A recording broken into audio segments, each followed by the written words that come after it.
It was a typical evening for David Collins when he returned home from his routine gym session on May 5th, 2009. He had no reason to suspect that his life and the lives of those he loved most would be torn apart in an instant.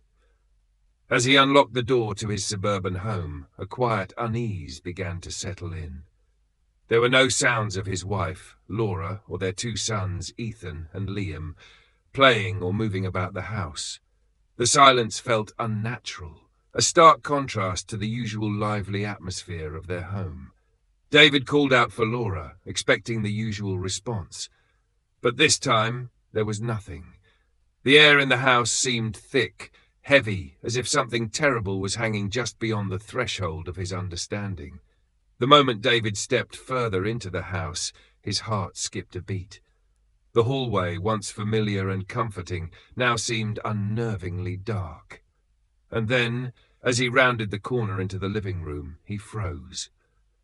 The horror before him was beyond anything he could have prepared for. His wife, Laura, was lying on the floor, her lifeless eyes staring blankly at the ceiling. Beside her were Ethan and Liam, both of his sons also dead, their young faces contorted in a final expression of terror and pain. The room reeked of violence, of an unimaginable brutality that shattered the illusion of safety David had once felt in his own home. It didn't take long for David to realize that this was no ordinary crime. There were spray-painted messages on the walls, grim and ominous, in black paint. The words were cryptic, mocking and unsettling, reminiscent of the infamous Manson-style threats that had made headlines years earlier. Phrases like, "He knows" and "You're next" scrawled across the walls like a cruel, twisted warning. The messages only added to the terror of the scene, as though the killer was sending a message, not just to David, but to the entire community. Shaking with fear and disbelief, David immediately dialed 911, his voice trembling as he tried to explain the scene he had discovered. His words barely made sense, a mixture of horror, confusion, and disbelief. The operator, having heard the panic in his voice, dispatched officers to the scene right away. When the police arrived, they were met with a crime scene that sent shockwaves through the department. The brutality of the murders was compounded by the eerie nature of the graffiti, which suggested that the killer had left some kind of message. The police immediately began securing the area, though David was too distraught to offer much insight into what had happened. The investigation that followed was a harrowing one. Detectives quickly determined that the deaths had been caused by strangulation, a method that was intimate and personal. The positioning of the bodies and the lack of any apparent struggle suggested the possibility of a premeditated attack. Someone who had known the family, someone who had been able to get close enough to carry out such a heinous act without raising alarm. The ominous spray-painted messages on the walls were immediately recognized by detectives as a twisted signature. The style of the threats, reminiscent of the Manson family murders, suggested that the killer may have been trying to send a message or create fear in the community. But what message? And why this particular family? As the investigation unfolded, the details began to emerge slowly, like pieces of a puzzle that didn't quite fit together. David had no known enemies, no apparent reason for anyone to target his family in such a violent way. There was no clear motive, no robbery or financial gain, just an unexplained and ruthless act of violence that left everyone involved with more questions than answers. The investigation turned up few leads, and the case quickly became one of the most mysterious and chilling in the area. The police were left grappling with the question of why someone would target this family and leave behind such ominous, cryptic messages. Was it the act of a deranged individual, or something more insidious? What message was the killer trying to send? And why did they choose David Collins' family as the vehicle for their terror? The discovery of the crime scene on that fateful May evening marked the beginning of a haunting journey for David Collins, one filled with grief, loss, and the desperate search for justice. As the community rallied around him, questions about the killer's identity and motives became the driving force of the investigation. But one thing was certain: the killer had left an indelible mark on David's life, a mark that would haunt him for years to come. As you reflect on this chilling crime, consider: what drives a person to commit such senseless violence, and what message can we uncover in the aftermath of a crime like this? And in the face of such tragedy, how does a community begin to heal and seek justice for its most innocent victims? As the investigation into the brutal murders of Laura, Ethan, and Liam Collins progressed, new and disturbing details began to surface. It quickly became apparent that this wasn't a random act of violence. The police uncovered a chilling series of prior death threats sent to David Collins, each one seemingly linked to his work with the controversial televangelist Rachel Morgan. Rachel Morgan had built a massive following through her televised sermons, promoting a message of divine salvation and prosperity. However, she was no stranger to controversy. Her ministry was often criticized for its aggressive fundraising tactics and her claims of receiving messages directly from God. It was no surprise that some of her detractors had taken matters into their own hands, sending threatening letters to anyone who worked closely with her. David Collins had been involved in Rachel's ministry for several years, managing a portion of her media outreach. He had never spoken publicly about any threats or harassment he had received, but it seemed that someone had become fixated on his association with the televangelist. The letters, which were recovered by the police, were filled with hostile language, including statements like, "You will pay for your loyalty to the false prophet," and "the truth will be exposed. Your family will suffer the consequences."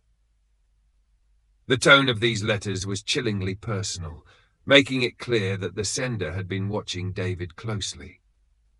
Detective Michael Harris, a seasoned officer with Riverbend County who also happened to be a neighbor of the Collins family, was the first to respond to the crime scene. He had known David for years, and while they weren't close friends, Harris had always seen him as a reliable and upstanding man in the community. The sight of David, bloodied and broken, his family's brutalized bodies still fresh in his mind, shook Harris to his core. As Harris entered the house, the stark contrast of the previous cheerful home life and the grotesque crime scene was overwhelming. He had seen death before, but this was different. This was not just a murder. This was an act of unrelenting malice. The spray-painted messages on the walls seemed almost like a signature, personal, ominous, and undeniably part of a larger puzzle. Harris's mind raced, already connecting dots between the threats David had received and the horrific scene before him. His initial instinct was to dig deeper into the personal life of David Collins, searching for any clues that could link the threats to the crime.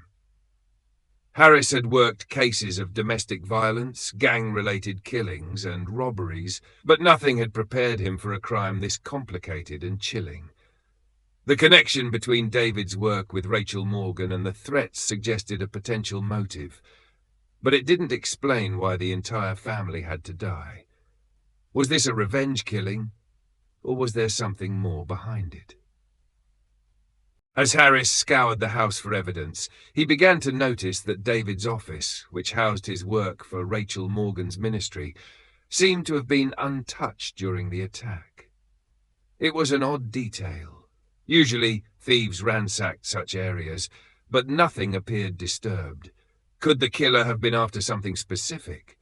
Or was the message to David more important than anything material? Later that evening, Harris pulled David aside for a brief but critical conversation. David was still in shock, his voice shaky as he recounted what little he could remember about the prior threats. "I never took them seriously, Detective," David explained, his voice barely above a whisper. "I thought they were just the rantings of someone who didn't understand what Rachel was doing. But now I see it wasn't just talk. It was real. They were coming after me. Harris's mind raced. Was Rachel Morgan involved in this somehow?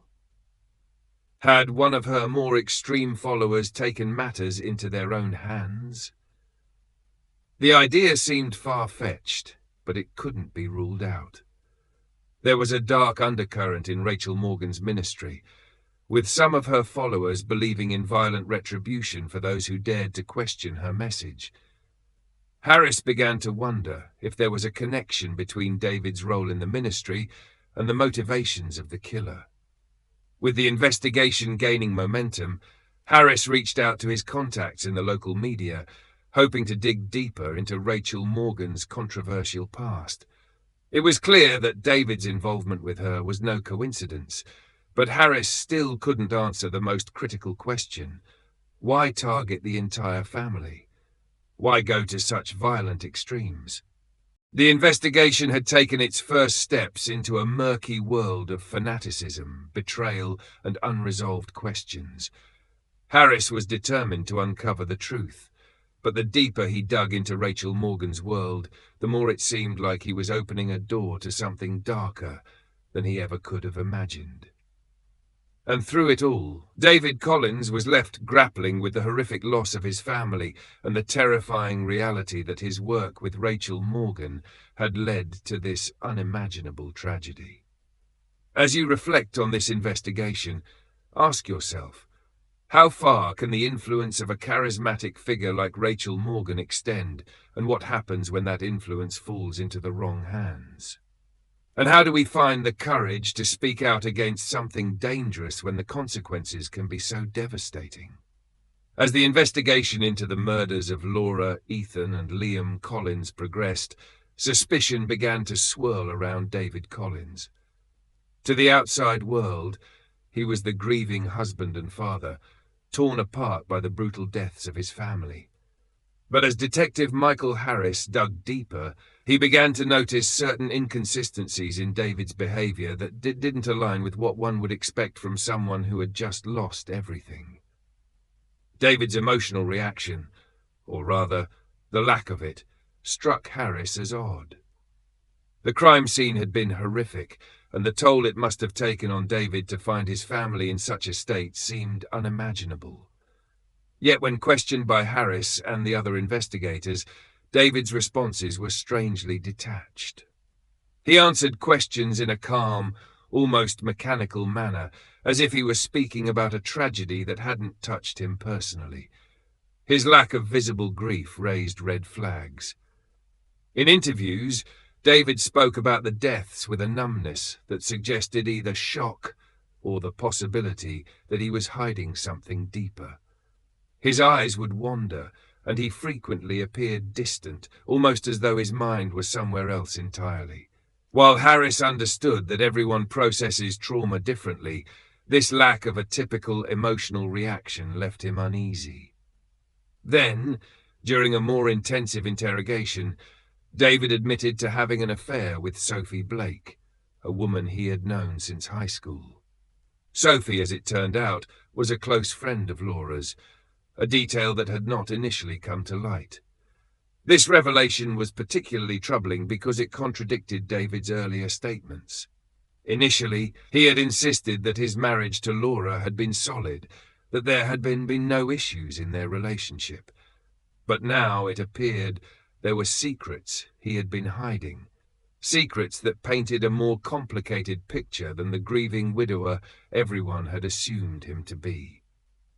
David went on to explain that he had planned to marry Sophie Blake, a confession that only added to the growing sense of suspicion surrounding him. According to David, he and Laura had grown apart, and he had already made plans to divorce her. Sophie, for her part, believed David was in the process of divorcing Laura, and that he was committed to starting a new life with her. In fact, Sophie had even mentioned that they had already discussed the future and planned to build a life together once David was officially free from his marriage. This new information raised immediate questions. If David was planning to leave Laura, why was she and the children killed in such a violent, personal way? Was David involved in his family's deaths, or was he simply caught in a tangled web of deception? And how far was Sophie Blake involved in this? Had she been a source of tension between David and Laura, potentially fueling a motive for someone to lash out in a fit of rage? Detective Harris knew that this new revelation added another layer of complexity to the investigation. David's affair with Sophie and his apparent plans to marry her created a scenario that seemed to contradict the idea of a man who had lost everything. His strange detachment, combined with the ongoing affair and his admitted plans to divorce Laura, opened up several new avenues of investigation. Could David's behavior be the result of guilt, or was he hiding something far more sinister? As the investigation continued, Harris turned his attention to Sophie Blake, trying to understand her role in this unfolding drama. Was she aware of the dangers lurking beneath the surface of David's seemingly perfect family life? Did she have any involvement in the tragic deaths of Laura and the children, or was she merely an innocent bystander caught in the fallout of David's fractured relationship with his wife? The detectives were left grappling with several unsettling questions. If David's emotional reaction to the tragedy was indeed a sign of guilt, what had driven him to kill his family in such a brutal manner? If it was someone else, what was the motive behind the murders? The discovery of David's affair only added more weight to the mystery, further clouding the investigation. In the aftermath of these revelations, the town of Riverbend became divided.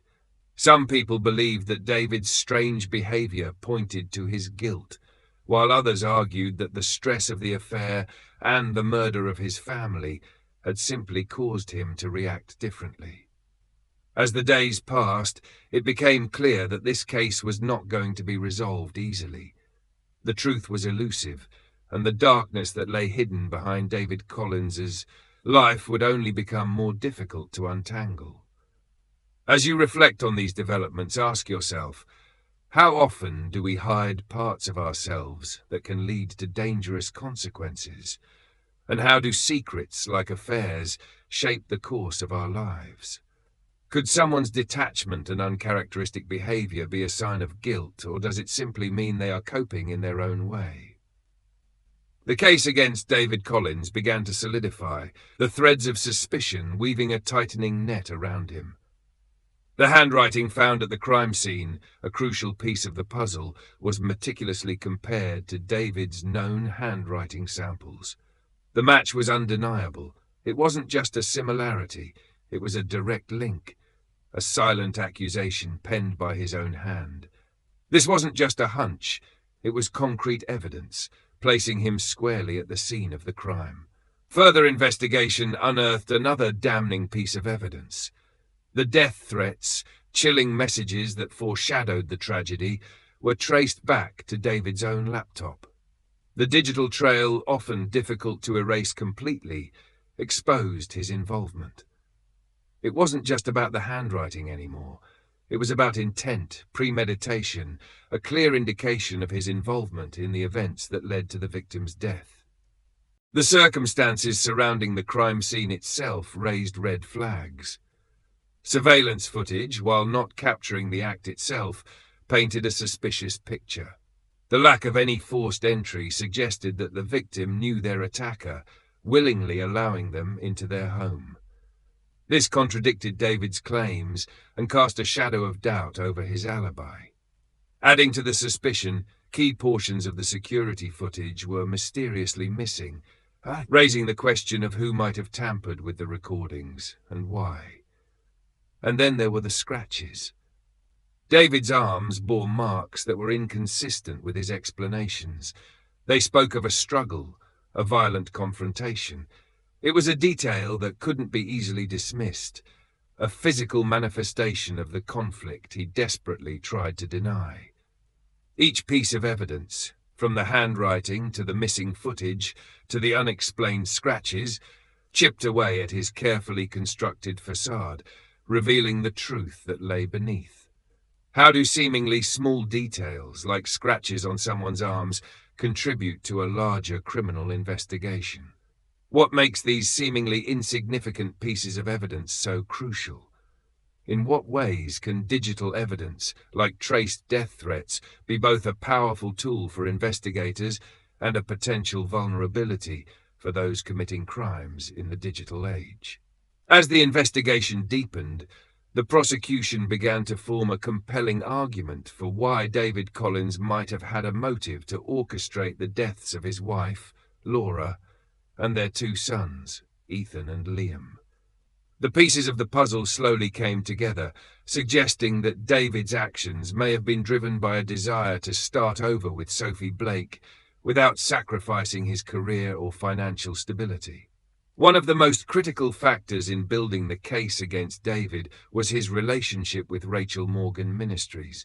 David had worked for Rachel Morgan, the high-profile televangelist, for several years. His role with the ministry was not just a job, it was a livelihood. The ministry, like many religious organizations, had strict views on divorce, particularly when it came to its key staff members. Divorce was seen as morally unacceptable, potentially damaging to both the individual's reputation and the integrity of the ministry itself. Prosecutors argued that David's desire to marry Sophie and his apparent determination to start a new life with her clashed directly with his commitment to his work. Divorce was not an option if he wanted to keep his lucrative position with Rachel Morgan Ministries. The ministry valued its image and the perception of its leaders, and David knew that any public scandal could cost him his high-paying job. The simplest solution, it seemed, was to eliminate the problem entirely, namely Laura and the children, so that he could pursue his new life with Sophie without the burden of divorce or losing his career. The financial implications were also significant. David's salary with Rachel Morgan Ministries was a six-figure income, a source of stability that David likely wasn't willing to give up. Divorce would mean dividing assets and potentially losing a significant portion of his financial security. But by eliminating his family, David stood to inherit their assets and maintain his position in the ministry, all while moving on with Sophie without the moral or social consequences that divorce might have brought. In this light, the deaths of Laura and the children took on a chillingly calculated nature. The prosecution argued that David was motivated not just by a desire for a fresh start with Sophie, but by the fear of losing everything: his job, his financial security, and the life he had built within the framework of Rachel Morgan's ministry. They painted a picture of a man who was willing to sacrifice his family's lives to keep the life he had come to depend on intact. David's behavior after the murders further fueled these suspicions. His strange emotional detachment, combined with his admission of the affair and plans for a new life with Sophie, painted a picture of someone who had already mentally moved on from his marriage to Laura. He seemed more concerned with the logistics of his future with Sophie than with the grief of losing his wife and children. The prosecution's case rested on the idea that David had meticulously planned the murders to avoid the consequences of his affair and his impending divorce.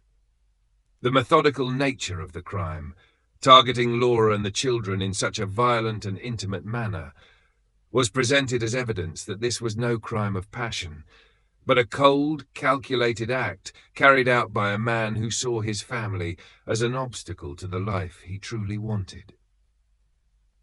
The spray-painted messages on the walls were interpreted as a deliberate attempt to confuse the investigation, possibly designed to throw off suspicion or mislead the authorities into thinking there was a larger motive or someone else involved.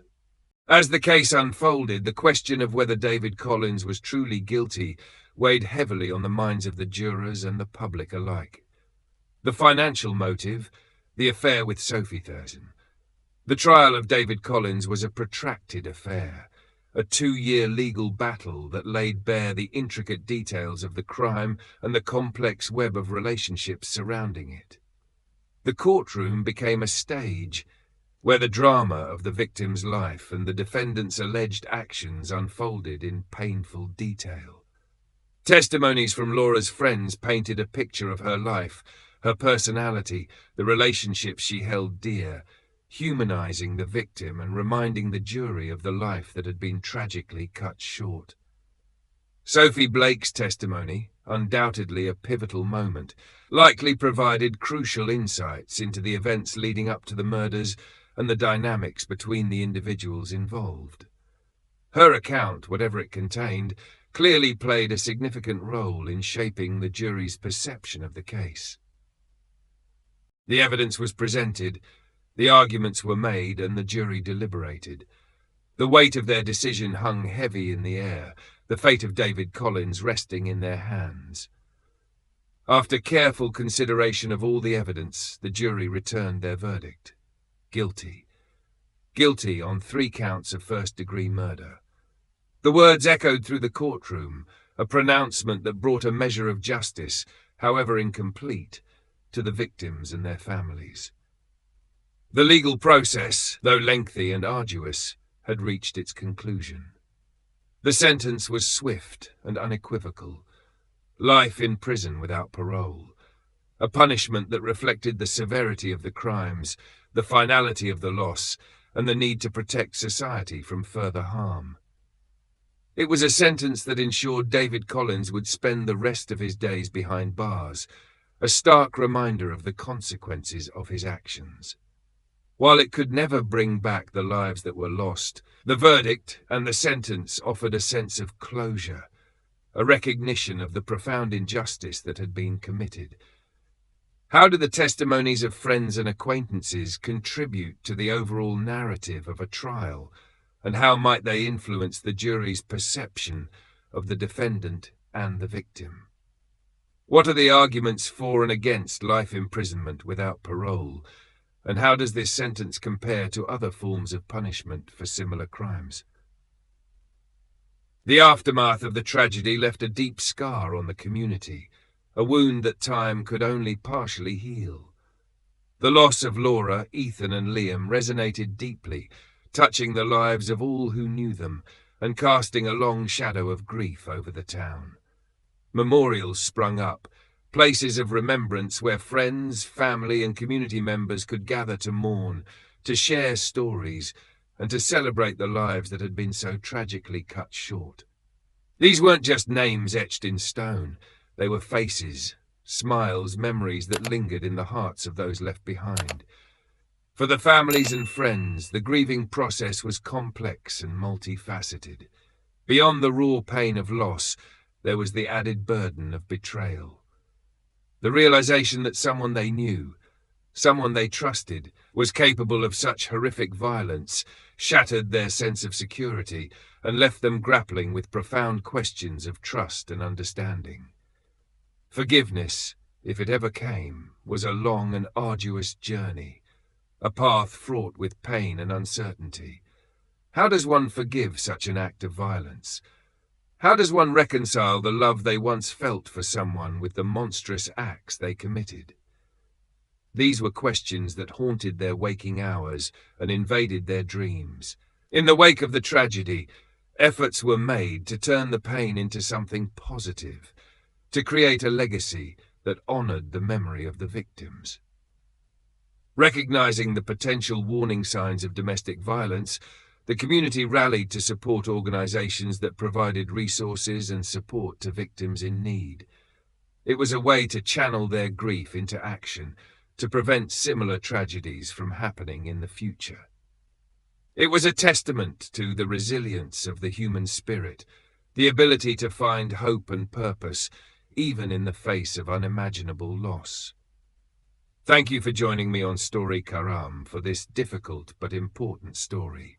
Your support allows us to continue sharing these narratives, to explore the complexities of human nature, and to remember the lives that have been impacted by tragedy.